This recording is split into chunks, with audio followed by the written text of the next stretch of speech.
Morning or afternoon, Brother Brindley. This is Hans Anderson. Week 7. So as I reflected on this week, one of the experiences I shared with you a week or two ago was how I am going to take a friend to church.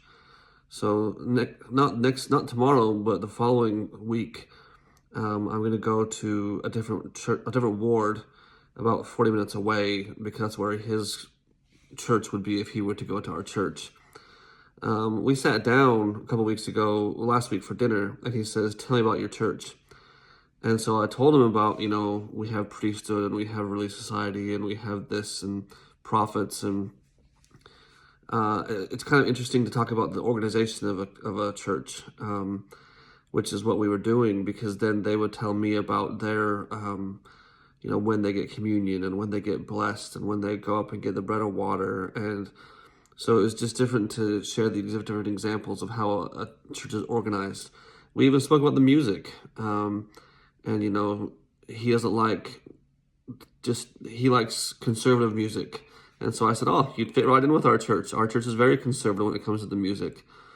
But I talked to him about a bishop and what the bishop does, and we didn't really get into like a stake president, or we talked about how the young men of the church are the ones that are passing the sacrament and preparing the sacrament. And but I think about that, and I think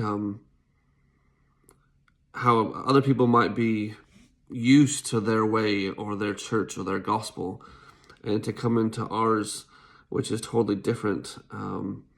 But at the same time, it shouldn't be, because even though they're different names, it's modeled after Christ's church. And it's Christ's church is what we have on earth today, which is the same thing that Christ had on earth when he lived.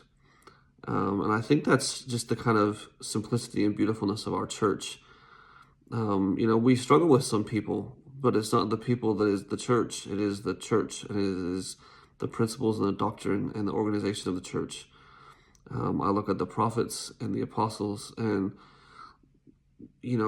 we're all human and we all have our lives, but it's what the church holds as an organization and a function, and that's what I think is neat about our church. So great week. It was a interesting reading, and I appreciated the thoughts that I had as I read the lessons. Thank you.